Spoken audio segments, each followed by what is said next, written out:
I'm happy to help. So, Thank you. could you tell me a little bit about what you expect to see as a result of this project and why you feel it's a worthwhile endeavor to take on? hmm I think there's different levels at which one can talk about this. There's kind of a sense of the larger community, you know, the flora, the fauna, the hydrological cycles, the staff, the guests, the neighbors, you know, that whole thing.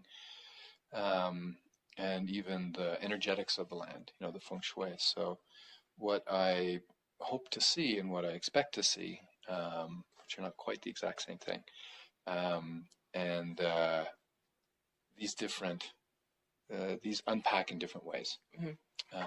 So I can just start pulling one of the threads in the sweater Sure. and see where it goes. Yeah, definitely. Okay. Um, so, you know, in one sense, in terms of just the health of the forest, um, when I walk in the forest here on this land, I have a feeling of connection that I've rarely had in my life. And some of that is, you know, just when I took on the job here, you know, I asked a previous director a piece, you know, what's one piece of advice? And she said, let the land help you, you know, get out on the land. So I took that to heart, and so I feel things, and you know, I don't really care if they're projections or not. You know, that's not kind of the question for me. It's more about what's the developing relationship. So one of the things I feel when I'm in the woods here is that sense of like everything's just slightly strangled. You know, nothing's quite getting what they need in terms of nutrients, water, space, diversity. You know, biodiversity.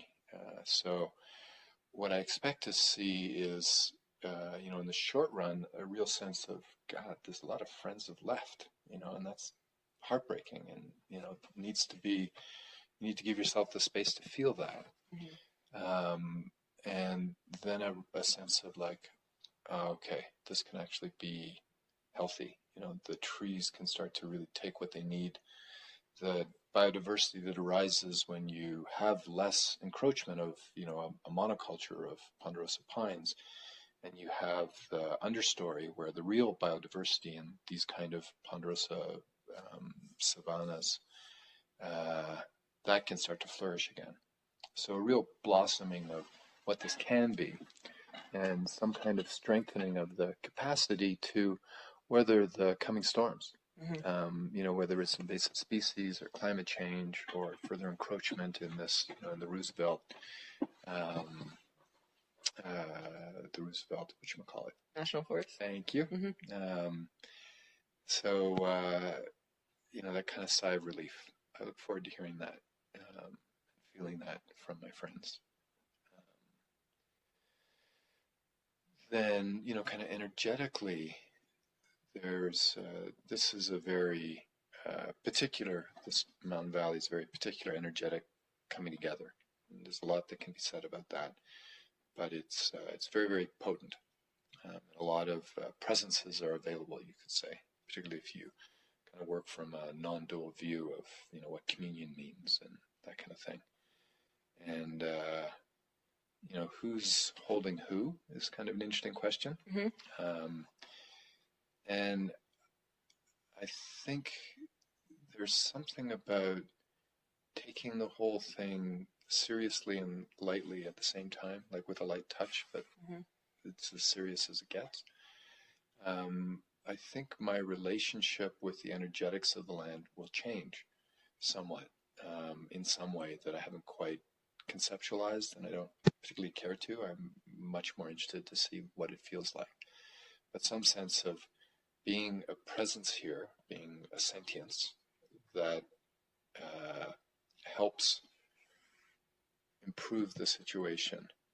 I'm looking forward to what that feels like in terms of my relationship with the energetics of the land. Then there's this whole region, and many pockets and pieces, and some of them linked together, are doing similar kinds of work. So I'm very curious to see how that manifests. Um, then there's the opportunity for educating folks both Sangha and, we get about 12,000 unique visitors a year here. So that's quite a few people coming and seeing tree stumps, and hopefully coming back and seeing from, what's going to be a pretty messy situation immediately after to, something that really does start to flourish. So that educational opportunity of how to work with various intersecting communities that come up here, that's a really interesting one. I had thought, somewhat naively, that this would just be a happy, good news story for everybody. And it was really interesting when we finally talked to the staff about it. And I've been kind of like saving it up like, a treat. It went over like a lead balloon. Some staff were like, oh, okay, that sounds cool. But a lot of them were outraged, don't trust science, don't trust humans, don't trust, leadership, and how are you going to cut these beings? And so it really gave me pause, of like, okay, this is actually going to be a interesting and challenging project of how we work with people's heart connection to, trees, to this land. So there's a lot of interesting things I expect to see there. I've already learned what I was thinking was not accurate. So, and pedagogy is a thing for me. It's, I have a PhD in education, so that whole thing of how do you talk about things is really significant, and how do you share information and views and invite questions and the rest of it. I think that's kind of the overview. I hope that, we did a fair bit of work working with the staff to address the questions, and there's a previous land steward who lives down in Fort Collins and runs a nonprofit there, environmental nonprofit. And he's also a Lakota elder, and runs sweats up here and stuff. And so he came up and he was really unequivocal. It's like, from the science perspective, I completely support this. From the spiritual perspective, I completely support this. And that was very helpful. Yeah, that's nice to have that. Yeah. So I'm very curious to see how, this community writ large, of the flora, the fauna, the staff, everybody, how we all take this journey together. Because it's going to be happening at the same time as a big trench is dug across the land, which you probably know about. Yeah, for the collection system. So the land's going to be all torn up. And then that's within the context of the present situation in Shambhala, where the Sangha is all torn up. So a lot of things are torn up. So, how does the healing happen? And some of that is, kind of the mythopoetic thing of the wounded healer and that kind of stuff. And, I think SMC has a good position to share the kind of genuine wounded heart and the journey that one can take on that. Do you think that as a community you have all the tools to be successful and to get through these challenges and to flourish, just like you're hoping the Understory will as a result? I think we have enough tools. I don't think we have all the tools. One of the big tools is knowing that you don't have all the tools, and being able to figure out how do you get that help. We're like much of Shambhala, we're an undercapitalized organization, and so there's limits to the resources, either personnel or financial, that can be brought to bear in a situation. But I think we have the core attributes that are necessary, which is, decency at all levels. Certain level of, people have walked the talk long enough that, you make mistakes, as long as you own them and keep going, that there's a fundamental level of trust. So I think we have the core tools, and it's going to be a journey. How would you say that the land influences the identity of the practitioners that come here, whether the ones that are unique and are maybe never going to come back, or the ones that have been here for years? In many different ways. A lot of people, for some people, they feel like they grew up here, doing kids programs, and now are leaders in the community. For other people, they'd articulate it as, being more that they had their, key spiritual epiphanies here.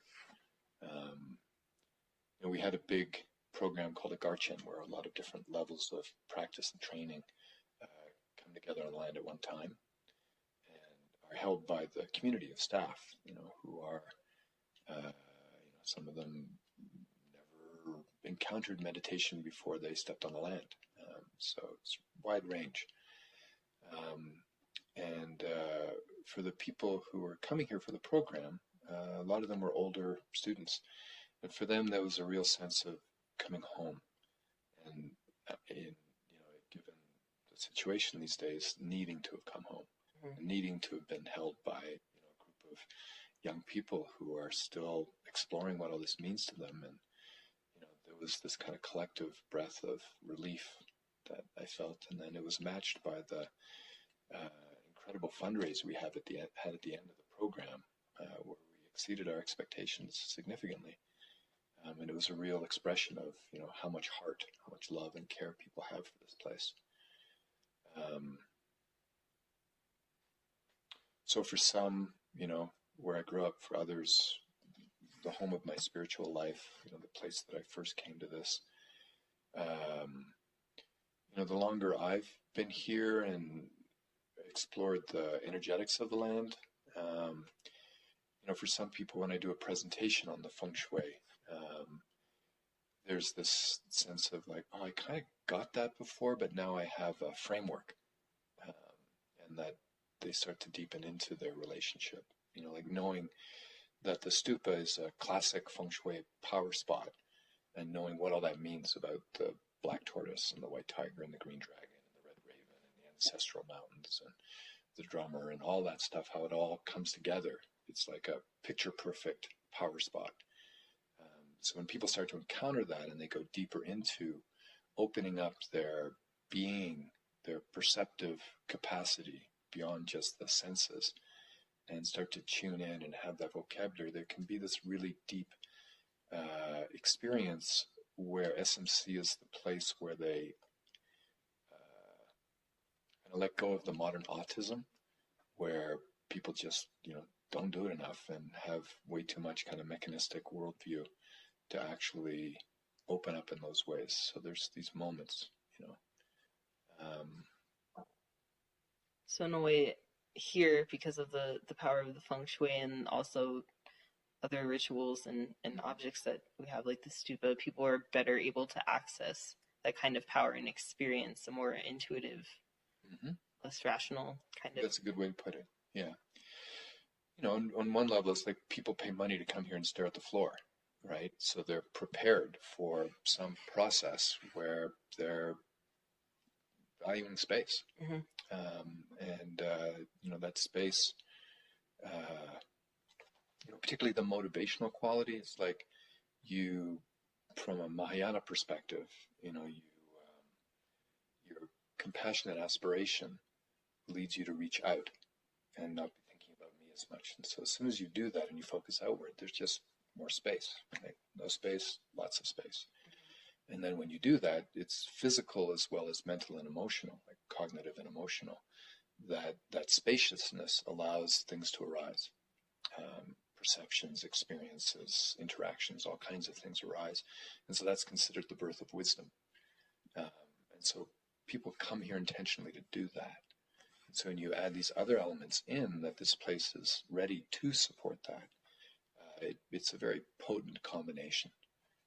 So people can really have opportunities to go much further than they would have thought possibly. Place where wisdom is birthed. Yes, wisdom is recognized. Yeah, because it already exists. Yeah. So would you say that the land has inherent value, even if SMC had never come here and been developed here? This would still be a special place? Beyond any shadow of a doubt. Yeah. And there's some evidence of that. Folks from CSU have done GPS mapping of culturally modified trees and other kinds of artifacts, and there's a greater density in this area. So there's some evidence that, perhaps the First Nations were here and recognizing that this valley and little area had a lot of potency. I don't think it's just about one tradition recognizing something. I think it self-exists. Regardless of where you come from, what your Exactly. background is, Yeah, you can find something of value here. that's right. Yeah, I mean that's experientially true. Because we've had people from lots of different backgrounds and no backgrounds in that sense come here and experience, some kind of profundity.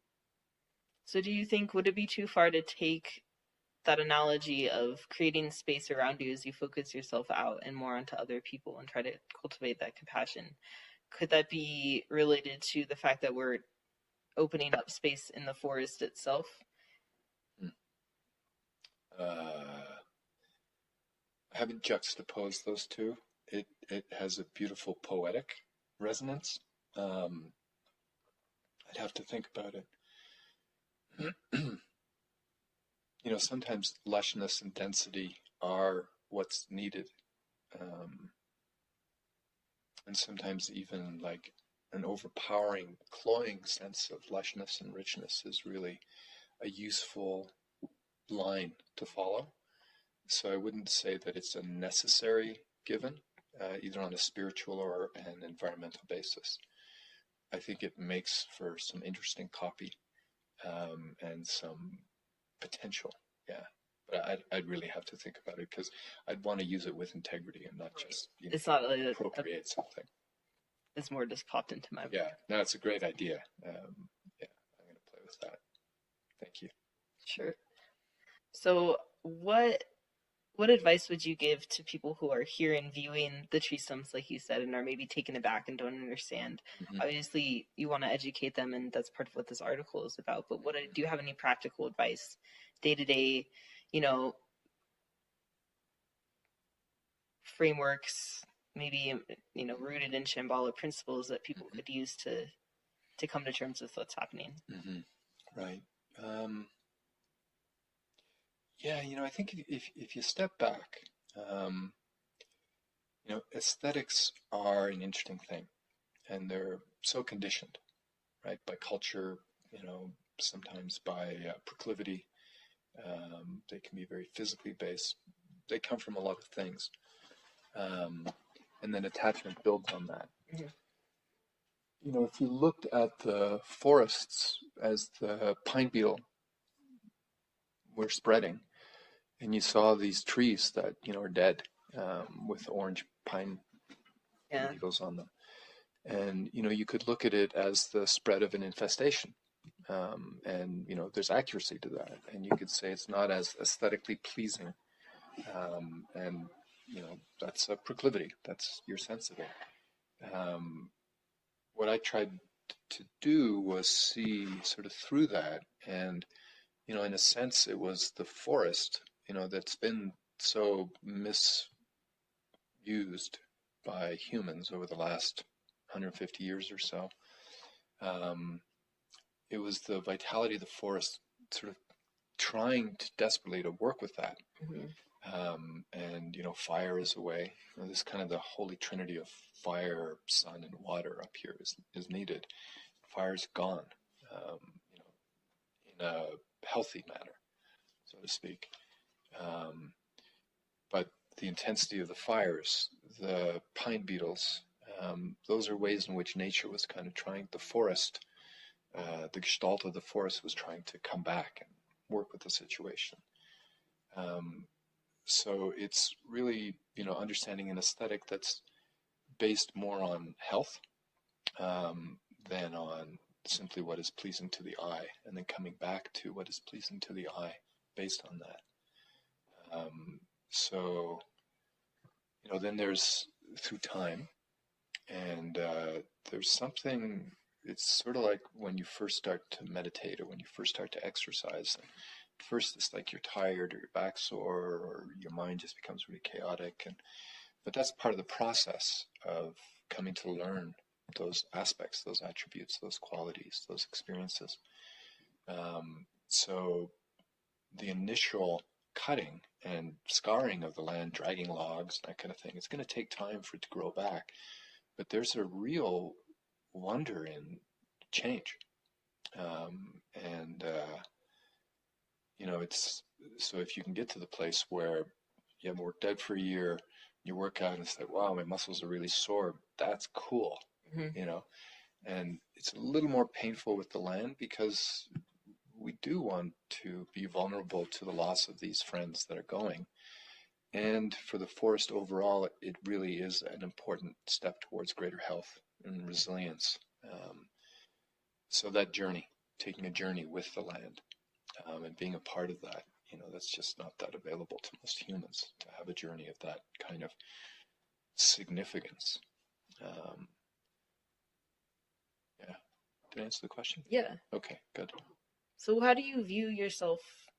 How do you view everyone here in regards to the land? Would you say that the staff at SMC and yourself are owners? Are you guests? Are you stewards? Hmm. How do you define your relationship to the land? Yeah, well, I think there is valency to the question, or at least to the answer. Um, you know, from a kind of deep ecological perspective, the notion of stewardship is somewhat arrogant. Mm-hmm. And yet it also holds some important notions of responsibility and capacity to do things that are good and bad. Um, and ownership has a similar thing of like it's just a little piece, but it's an important piece. Um, I think it's more about interbeing and that, we're all here. And I always try to see the community as, everything that is here, energetic presences, human, animal, you know, the water, the rocks, everything. Um, so I see myself as incredibly fortunate to have this amazingly challenging job, um, and to know that I can make a difference. Um, so I see myself as really, really fortunate. And I see all of us as part of a community where, we have this shared journey. We're not all going to agree, but you can't avoid being here. Mm-hmm. When you're here, when it snows, you have to relate to that. When a mouse runs across your bed, you have to, it's hard to ignore that. So when you're here, you have to be here. You can try to avoid, but even if you do, the community sees you. Um, Everybody who lives up here, we know each other pretty well. I would assume so. Yeah. Um, and, I feel very seen by other elements of the land as well. If I'm walking along and there's a piece of litter on the ground, if there's a piece of me saying, just let this one go, and keep walking, I kind of feel like I'm being watched. It's like, did you have a bad moment? It's like, poor little guy. So there's just this quality of alive, Mm-hmm. that precludes any one position as being the dominant one, and the need for that integrative uh, kind of process around understanding what we all are to each other. Would you say that that is sort of would you say that there are any sort of principles in the Shambhala system that make that necessary to be environmentally aware because of that interdependence? Like every serious Shambhala practitioner maybe should be thinking about the way that they relate to their environment. Mm-hmm. Absolutely, I think they do. Um, I think there's a lot of ways that one can talk about this. There are practices that are good to do outdoors. To do that, you need an outdoors. But to only be able to do things outdoors would be missing a large chunk of what the world's population faces. Um, on one level, it comes down to teachings around sort of vulnerability and bravery, that are very strongly a part of the Shambhala kind of view. That we want to get to a place where we can be very, very genuine, and have that integrity, and also have the sophistication to know how, to talk to people. It's like to be really genuine about your heartbreak because you've just gone through a painful divorce with a 3-year-old. not that skillful. Yeah. So, there's all of that quality of how do you maintain genuineness and the courage to speak in a context where you want to be skillful in how you speak as well. So there's all of that. And then that has to be married with the vulnerability where it's not just that you're kind of going, all right, touch me, I know it'll hurt, but I'll grin and bear it. It's more like there's a hunger for truth, of, did I say something racist? It's like, God, please tell me. I want to learn. I don't want to be stuck in these habituated patterns of sadness and filth that, we find ourselves in. I want to be clean and clean and useful to the world and kind and these qualities. And they only come if you allow yourself to have that vulnerability that comes from one part is that hunger for growth. Another part is, through practice, you start to see how the identity you've constructed, we've all constructed, is illusory. Mm-hmm. There's meaning to it and, beauty and pain and all the rest of it, but it's also very illusory and conditioned and constructed. And when you see that, then you can start to see how, well, there's nothing really to defend, and that kind of sigh of relief, then you can really have your energy out. Well, how can I be of benefit? So all of these factors kind of get articulated for me in that sense of vulnerability and genuineness. And that allows for healthy boundaries and other things that are really necessary as well. So the Shambhala teachings around warriorship have a lot to do with that. And what are the attributes and how do you develop them? How do you develop the strengths to be able to manifest in those ways, and the practices to develop the insight to deepen so that one can experience those truths. And then, it all kind of comes home with that notion of basic goodness, that fundamentally we're all amazing, clean and true and pure and just like this spotless, complete perfection. And that we just, have layered habits on top of that don't let us see that. But that we can, touch those parts of ourselves and other people.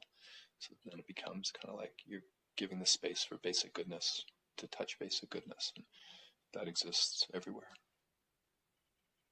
Do you think that this place is especially well suited for it? In a sense, yes. It's a really good place for training that. Any place is good to do it. Some places are very hard to do it. But this place does have some particular kinds of potency that lend themselves to that path. What's your favorite place to be on the land?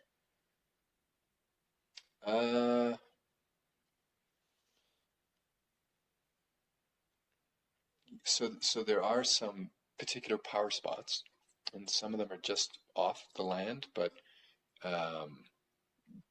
sort of in relationship, energetically, geologically part of this land, but are on the National Forest Service.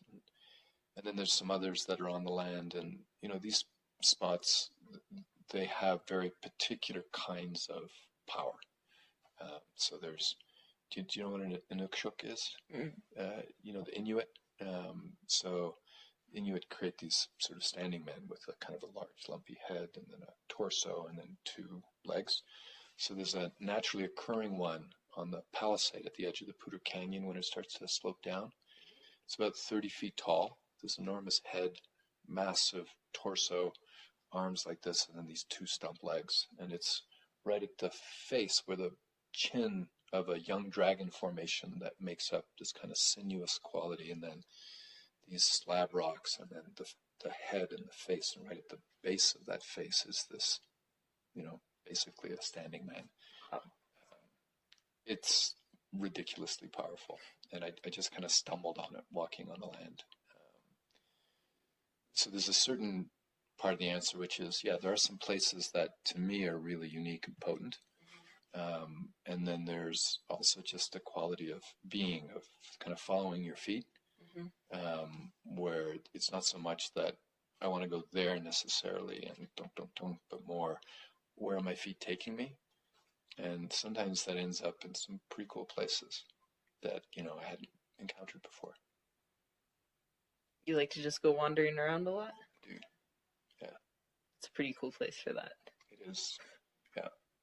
I gave a feng shui presentation to a datin, sort of a month-long meditation, and it was a good ways in.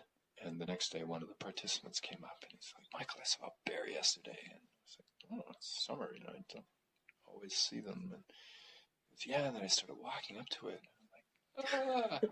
He said, "Yeah." Then I got up there and I hugged it and I climbed on it. Just like, oh, it's a spirit rock. And he just, he had really let this come in, and then he had let his, relaxed into the confidence of his perceptive capacity and had an experience and built a relationship. And that happens here a lot. People are more willing to open up their perceptive capacity Yeah. without judgment. Yeah. To relax into it, because it already exists, and it's about relaxing into it. It is hard to do. Not a lot of places that welcome that. It's hard to relax, period. Yeah. In a meaningful way. So, when I was speaking to the Acharya, he brought up a really good point about how, as much as you might understand the logic of the forestry project and the reasons why it's being done, it's still this very scientific, rational language that is kind of the opposite to some extent of the practices that happen here, tapping into that other side of your personality, like being able to relax into that irrational perceptive capacity. Or not irrational per se, but sure. yeah. So, and he was saying that, or seemed to imply that it'd be good to have some sort of rituals or offerings or some sort of bridge between the two worlds in order to make people more comfortable with it, in order to make himself more comfortable with it. What do you think about that idea? Is that possible? And do you have any ideas in mind for what kind of rituals those might be? Yeah, so we have these two big disturbances happening. Mm-hmm. So in Tibet, when they're going to build a monastery, there are particular pujas, ceremonies that they do. And so for that, we have Lama Pejal and Lama Gyurme Dorje coming up from Boulder, and we'll be doing the traditional pujas. Okay. And that's for the pipe, for the trench. For the forest, there's a Lama Karma who spent about 16 years in solitary retreat, and then came out and was 10 years retreat master, and then his teacher said, "Now go and teach." And so he's going to be coming up here in the beginning of September and doing work with the forest. So that, ritual will be happening. Is that a puja as well? I think it'll be a mix. There'll probably be sang, lasang, Mm-hmm. smoke offerings, and there's a certain amount where the guy has the capacity to tune in, and where he'll just like, well, what's needed. Yeah. What does the forest say? You think that he can hear that? Mm-hmm. Does that make sense? Yeah. And that'll help. Yeah. Yeah. Communication is always important. Mm-hmm. Yeah. It's, talk to a tree. Why not? Right? It's like an exercise of going out. Whether it's ritual or you believe it to be communicating, some level it doesn't matter. Ritual is scaffolding for the heart to grow, to move, to blossom, right? For us to relax into our basic goodness. So whether you view it as ritual or, have some spark experientially of this, there's communication here. There's so much communication going on that we miss. Mm-hmm. And if you've been on a path long enough, you start to have these glimpses, of all kinds of experiences that are not normally within our purview, within our framework. So we have a lot of distance we can cover with playful willingness to suspend disbelief, before we start to get into, I'm hallucinating or something. Is there anything else that you want to say about the project or the emotions behind it, what you're anticipating? Anything we haven't covered?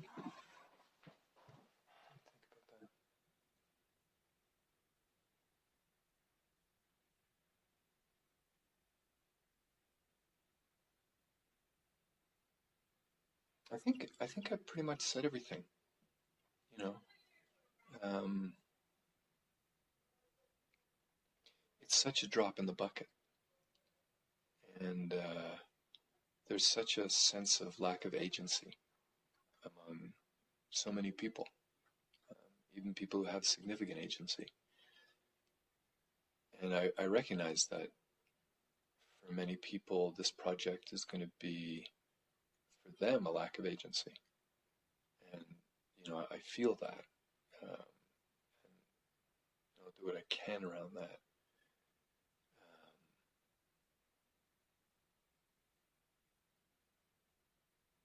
I hope that this project heals more than just the land, in a sense. Um, that, a success where people can feel how the forest is, grateful might be too specific a word, but breathing better, and how the real biodiversity, where it exists in the understory and that kind of thing, that becomes apparent, Mm-hmm. and that this can be a little bit of a healing around that.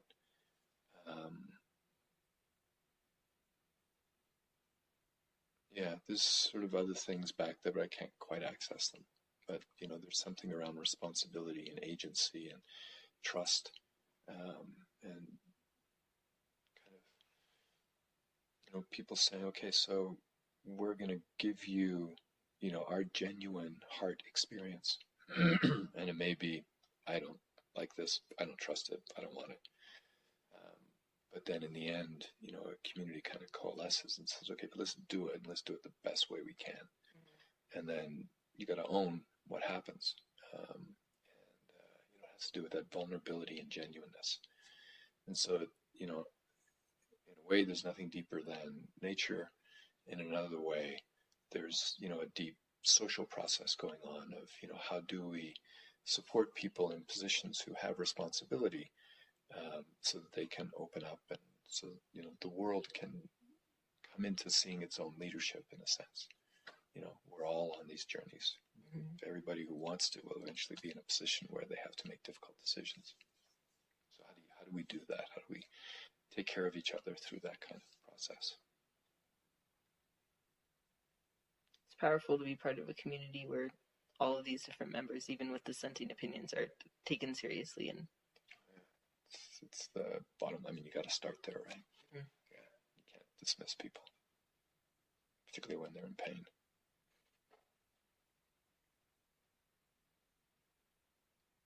Well, that's all the questions that I had for you. Well, thank you.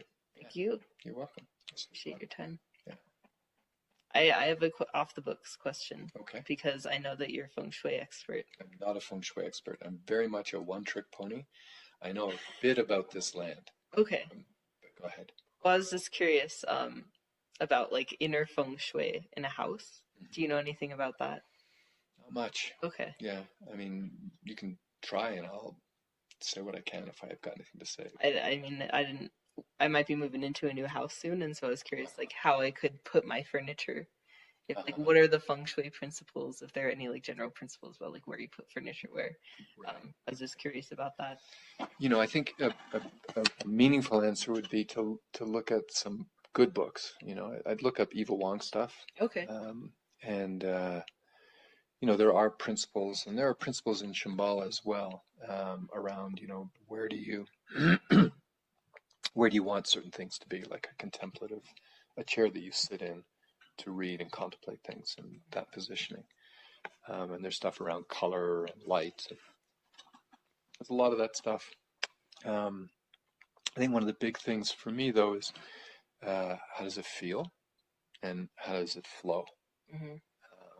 And when people come in, do they feel like welcome? And then different places are going to have different juice. So some places It's like, this is kind of a pumped up place. Like my house is on a dragon claw, Oh, and there are those who might say that it's positioned in a way that gets a little too much of something, and so I'm aware that the energy there can be very inviting and create good kind of communal moments and stuff, but it can also lead to obsessive states of mind.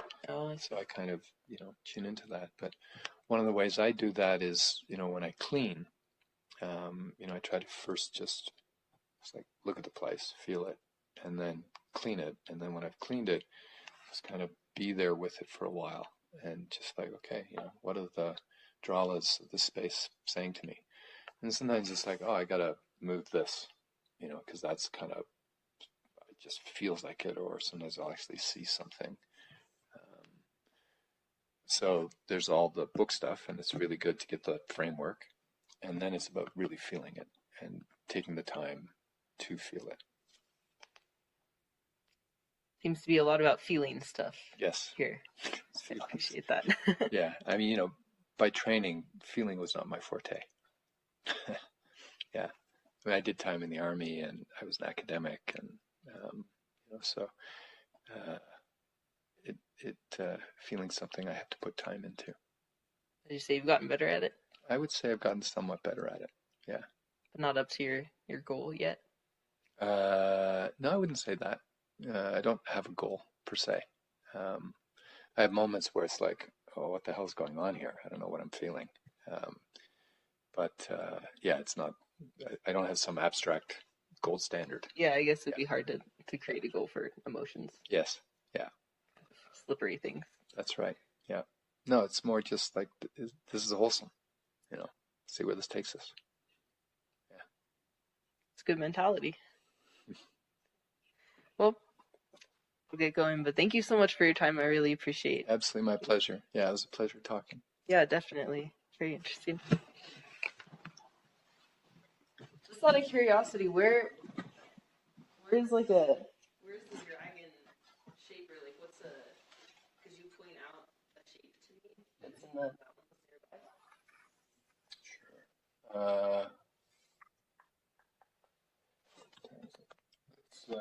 Let's go outside.